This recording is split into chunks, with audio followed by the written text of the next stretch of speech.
La première chose, j'ai constaté que 2021, c'est l'ensemble de la juridiction légale. Ça veut dire qu'il y a des hommes et des femmes au sein de la police et des forces armées qui ont veillé avec détermination pour gérer ces cas et protéger nos frontières.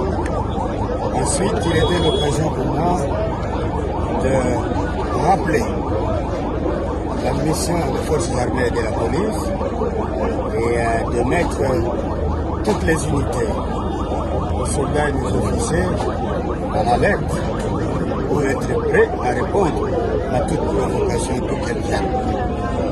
J'ai demandé un rappel à tous les officiers et soldats les engagements pris pour chacun de nous de sacrifier notre vie pour la survie de la patrie.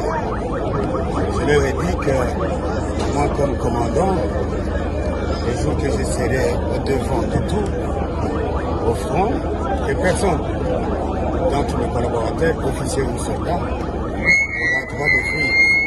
Celui qui va fuir, donc il n'a pas été avec nous, il n'est pas pour la République, il n'est pas pour les drapeaux de la patrie, il n'est pas pour la paix, pour la sécurité, c'est un traître. Et la patrie ne tolère pas et ne pardonne pas la trahison. Et enfin, je souhaitais les vœux de nouvel an et de bonne année, de Noël, à tous nos hommes. Et avec la bénédiction de l'Éternel, nous gagnerons. Nous, on ne va pas reculer. Juste peut-être une petite question, mon général, c'est à propos de la situation de Kasumbalesa. Vous avez dit le bilan, maintenant il est à plus de 23 morts.